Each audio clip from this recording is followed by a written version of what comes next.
नमस्कार साथियों, मैं नीरज कुमार स्वागत करता हूं आपके अपने चैनल नीरज स्टडी आईक्यू पे। दोस्तों, आज की इस वीडियो में हम जानेंगे कि जो आपकी ज़मीन है वो आपकी नहीं होगी। ठीक है, क्या रीज़न है, कानून क्या है, सारी चीज़ें जानेंगे। और कैसे, अगर आपकी कोई ज़मीन है तो कैसे आप उसको सिक्योर कर सकते हैं, ये सारी चीज़ें इस वीडियो में हम डिस्कस करने वाले हैं। तो आपसे रिक्वेस्ट है कि आप वीडियो में अंत तक बने रहे। जैसा कि आपको पता है कि हमारे चैनल पे ज़मीन से जुड़ी और कानून से जुड़ी बहुत ऐसी जानकारी दी जाती है जिससे आपको बहुत ज़्यादा फ़ायदा पहुँचता है। तो चलिए वीडियो को स्टार्ट करते हैं। देखिए, 20 साल तक मेहनत करके कोई ज़मीन खरीदा और बाद में उसको पता चला कि वो ज़मीन अब उसकी नहीं रही। रिश्तेदार ने कागज़ बना लिए, पड़ोस ने खेत जोत लिया और सरकार रिकॉर्ड में मालिक कोई और है। व्यक्ति जिंदा तो है लेकिन फिर भी ज़मीन उसके नाम नहीं है। ये देखिए, हिंदुस्तान की जो असली सच्चाई है बेसिकली यही है। आजकल लोगों के साथ यही हो रहा है। अगर आप अब भी नहीं सुधरेंगे तो ज़मीन आपकी है लेकिन दस्तावेज आपके पास नहीं रहेंगे। कब्जा किसी और का है और नाम किसी और का हो जाएगा। तहसील से लेकर कोर्ट तक आप घूमते रहोगे अगर अब भी आप नहीं चेते तो। ठीक है, तो प्लीज़ वीडियो को आप अंत तक देखना। इस वीडियो में बहुत सारी जानकारी आपको मिलेगी। ठीक है, और ये 10-15 मिनट का वीडियो होगा जिसके बाद आप एक अच्छा एडवाइज़र बन जाएंगे। आपको एक अच्छा गाइडेंस मिल जाएगा इस वीडियो को देखने के बाद। अब बात करते हैं असली सवाल की, कोई आपका ज़मीन कैसे ले सकता है। बेसिकली हम बात करते हैं कि कोई भी व्यक्ति आपकी ज़मीन कैसे ले सकता है। मैं 5 चीज़ें बताऊंगा। वो अगर 5 चीज़ें आपके पास प्रॉपर अगर आपके पास नहीं है तो कोई भी आपकी ज़मीन पर कभी भी कब्जा कर सकता है। ठीक है, और आप कुछ नहीं कर पाएंगे। देखिए, वो 5 चीज़ें क्या है मैं आपको बता दूं। ये 5 चीज़ें हैं।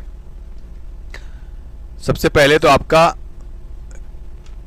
सीमांकन अगर आपने नहीं करवाया, नंबर 1, सीमांकन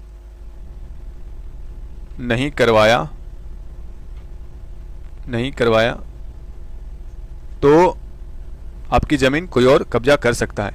दूसरी चीज़, आपने म्यूटेशन नहीं करवाया यानी नामांतरण नहीं करवाया। तीसरी चीज़, रजिस्ट्री करके भूल गए, कब्जा नहीं लिया। आपने कोई ज़मीन खरीदा, आपने रजिस्ट्री कर लिया लेकिन आपने कब्जा नहीं लिया, मतलब वहाँ पर आप रहे नहीं। ठीक है, कब्जा नहीं लिया। इस सिचुएशन में भी आपकी ज़मीन कोई और कब्जा कर सकता है। चौथी चीज़ें की बात करें हम, ऑनलाइन आपने रिकॉर्ड चेक नहीं किया। मान लीजिए आपने कोई ज़मीन लिया लेकिन आपने कोई ऑनलाइन रिकॉर्ड चेक नहीं किया, तो इस परिस्थिति में भी हो सकता है आपकी ज़मीन कोई और कब्जा कर ले। 5वीं चीज़ है, कोई और सालों से खेती कर रहा है उस ज़मीन पे, या कोई ऐसी चीज़ें कर रहा है ज़मीन पे और आप मान लीजिए बाहर रहें और आपने कुछ नहीं बोला, आप बस चुप रहे। तो ये 5 चीज़ें हैं जिसमें आपकी ज़मीन जो है वो जा सकती है आपके हाथों से। ठीक है, तो ऐसी गलतियां नहीं करनी है आपको। अब मैं बात करता हूँ कि सीमांकन होता क्या है। बहुत सारे लोग पूछते हैं कि यार मेरे को समझ नहीं आती सीमांकन वगैरह होता क्या है। सीमांकन का मतलब होता है कि मान लीजिए कोई आपने ज़मीन खरीदी। ठीक है, आपने ये ज़मीन खरीदा। ठीक है, ज़मीन खरीदा, इसके चारों तरफ सीमाओं का निशानदेही नहीं करा, मतलब आपका कितना ज़मीन है आपने कोई निशान नहीं करा। ठीक है, निशान नहीं करा और बाद में ज़मीन कहाँ से शुरू हुई कहाँ ख़त्म हुई इसका कोई रिकॉर्ड नहीं है आपके पास। तो बेसिकली यही होता है कि सीमांकन करना, बाउंड्री देना, जिसको बोलते हैं हम डिमार्केशन करना। इसमें होता क्या है कि जब आप सीमांकन करते हैं तो पटवारी और कानून के जो मतलब पटवारी और जो कानून नगो है बेसिकली वो आते हैं और मौके पर आकर आपका जितना भी ज़मीन है उनके सामने ये सीमांकन होता है। और ज़मीन के कोने कोने पर वो पत्थर यानी कि जो पिलर है वहाँ पर वो अपनी चीज़ें लिखते हैं, तय करते हैं नक्शे के अनुसार। पहले वो नक्शा देखते हैं, नक्शे के अनुसार ज़मीन की जितनी भी लंबाई है प्लस चौड़ाई है, लंबाई प्लस चौड़ाई देखकर वो बाउंड्री तय करते हैं। ठीक है, इसके बाद आपका एक रिपोर्ट बनाया जाता है। इसके बाद एक रिपोर्ट बनाते हैं, वो रिपोर्ट बनाकर वो सरकारी रिकॉर्ड में जाकर जोड़ देते हैं। और यही चीज़ आपकी जो होती है ये सरकारी रिकॉर्ड में रिपोर्ट बनाकर ये जोड़ देते हैं। तो सीमांकन का बेसिकली यही मतलब होता है। म्यूटेशन की अगर हम बात करते हैं, म्यूटेशन होता क्या है ये तो हमने जान लिया, सीमांकन क्या होता है। बात करते हैं म्यूटेशन क्या होता है। म्यूटेशन की अगर हम बात करें, देखिए म्यूटेशन की अगर हम बात करें, म्यूटेशन क्या होता है। म्यूटेशन देखिए बेसिकली हम एग्जांपल से समझते हैं। मान लीजिए अभी किसी के पास ज़मीन है। ठीक है, ये ज़मीन जो सरकारी रिकॉर्ड में जो नाम है इस ये व्यक्ति के पास नाम है अभी भी। ठीक है, कल दिन ये व्यक्ति आपके पास ज़मीन बेच दिया, इसने बी वाले के पास ज़मीन बेच दिया, लेकिन आपने अगर म्यूटेशन नहीं करवाया तो अभी भी आपने ज़मीन बेच दिया, सारी चीज़ें करवा ली, अपने कागज़ भी बन गया, एनओसी भी बन गया, लेकिन अभी भी ज़मीन जो किसके नाम पे है, म्यूटेशन नहीं करवाया आपने, ज़मीन इसके नाम पे, ये वाले नाम की, सरकारी रिकॉर्ड में नाम किसका है, ये वाले नाम पे। लेकिन जैसे ही आप म्यूटेशन करवाएंगे तो जो भी नाम है, मतलब ए वाले व्यक्ति का जो भी संपत्ति है वो बी वाले मतलब बी वाले व्यक्ति को जुड़ जाएगा। कहने का सीधा सीधा मतलब है कि सरकारी रिकॉर्ड में आपका जो नाम है वो चढ़ जाता है, ठीक है। और इस चढ़ता कैसे है, ये पटवारी आके जांच करता है, पटवारी आके जांच करता है, फिर वो जांच करने के बाद ये तय करता है कि असली मालिक कौन है, असली मालिक कौन है। असली मालिक जानने के बाद ये जो नाम है सरकारी रिकॉर्ड में वो पटवारी चढ़वा देता है, ठीक है। सरकारी रिकॉर्ड या फिर भूमि अभिलेख, या फिर भूमि अभिलेख, इसमें वो आपका नाम चढ़वा देता है, ठीक है। बेसिकली ये क्यों जरूरी है, अगर म्यूटेशन नहीं हुआ है तो रजिस्ट्री होकर भी सरकारी कागज में पुराने मालिक के नाम ही रहेगा। बेसिकली अगर आप मान लीजिए किसी ज़मीन, आजकल क्या लोग सोचते हैं कि भाई मेरे पास रजिस्ट्री है ज़मीन का तो वो ज़मीन मेरा हो गया, जो कि सबसे बड़ा मिथ है। आपके पास रजिस्ट्री है लेकिन आपके पास म्यूटेशन नहीं है तो ये जो कोर्ट है इसको बिल्कुल कागज़ का कचड़ा मानेगा, ठीक है। मेन जो चीज़ होता है वो नाम चढ़वाना होता है। कोई भी सरकारी लाभ या मुआवजा आपको मालिकाना हक का अधिकार नहीं देगा बिना म्यूटेशन का, याद रखना आप, ठीक है। तो आप समझ गए होंगे कि कोई अगर आप ज़मीन खरीदते हैं तो म्यूटेशन करवाना कितना ज़रूरी है, कितना इंपॉर्टेंट है हमारे लिए, और कितना वैलिड डॉक्यूमेंट्स है या किसी भी ज़मीन को वैध साबित करने के लिए, ठीक है। तीसरी चीज़ हम बात करते हैं रजिस्ट्री की। रजिस्ट्री की अगर हम बात करें, रजिस्ट्री क्या होती है,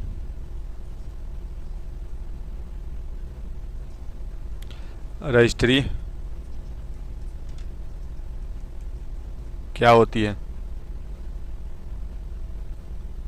रजिस्ट्री देखिए, बेसिकली रजिस्ट्री का मतलब होता है कि मान लीजिए कोई ज़मीन आप खरीद रहे हैं, कोई ज़मीन आप खरीद रहे हैं, आपने जो ज़मीन खरीदा और जिसने जो ज़मीन बेचा और खरीदा, इन दोनों के बीच जो एग्रीमेंट होगा, जो कानूनी प्रक्रिया होगी, यानी जो कानूनी प्रक्रिया होगी, वो चीज़ें ना रजिस्ट्री ऑफिस में दर्ज होगी, रजिस्ट्री ऑफिस में दर्ज होगी ये सारी चीज़ें, इसी को रजिस्ट्री बोलते हैं।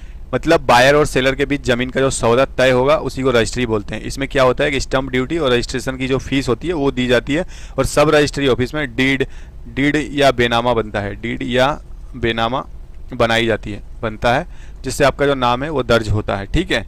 आपको एक कॉपी दी जाती है, बेसिकली आपको कब्जा प्रमाण पत्र बनवाने के लिए आपको कहाँ जाना पड़ेगा, अपने ग्राम पंचायत या तहसील में आपको एक आवेदन देना पड़ेगा। गांव के सरपंच या पटवारी से आप लिखवा कर ले जाइए, और वो ये लिख कर देंगे कि पिछले 10 से 15 साल से इस ज़मीन पर जो कब्जा है इनका है। इसमें दो आपको तो पहले फ़ोटो लगेगा, इसमें जो मैंडेटरी है वो फ़ोटो मैंडेटरी है, गवाह और पड़ोसी की जो लिखित सहमति आपको, मतलब जो भी चीज़ें हैं, एक मिनट, पड़ोसी की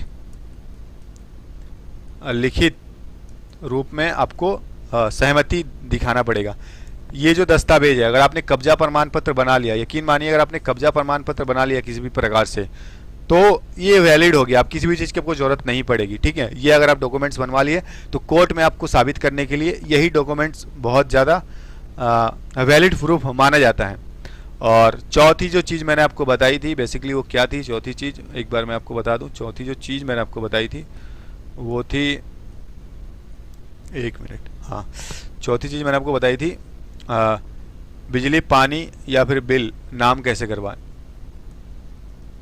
बिजली पानी का जो भी बिल है वो अपने नाम कैसे करवाएं, अपने नाम कैसे करवाएं, अपने नाम कैसे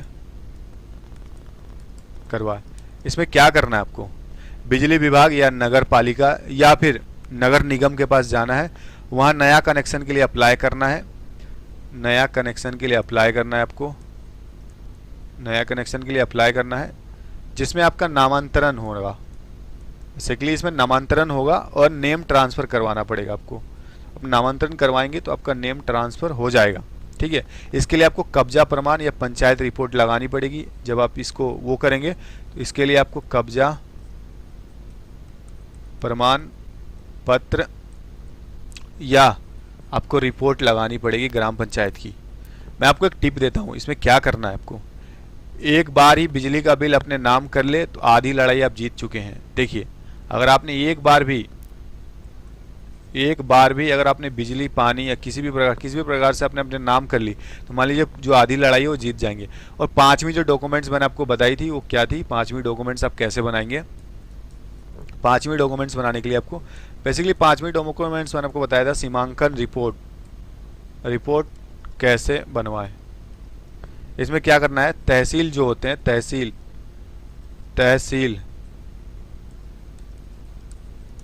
तहसील में सीमांकन के लिए आवेदन करें, सीमांकन के लिए आवेदन करें। हल्का पटवारी आपके पास आएगा, हाँ पटवारी आके सर्वे करेगा, नाप जोख करेगा और ज़मीन की जो आपकी जो लीगल चीज़ें है वो तय करेगा। बेसिकली ये कि आपकी ज़मीन कितना दूर तक है ये तय करेगा, ठीक है। रिपोर्ट आपको प्रमाण पत्र के रूप में मिलेगी और जो ये रिपोर्ट देगा वो बिल्कुल प्रमाण पत्र के रूप में मिलेगा, मतलब आइडेंटिफिकेशन मिल जाएगा। ये रिपोर्ट यह साबित कर देगा कि सबसे काम की चीज़ है वो यही है, ठीक है, और कौन इसका हिस्सा मतलब कौन इसमें हिस्सा रखता है।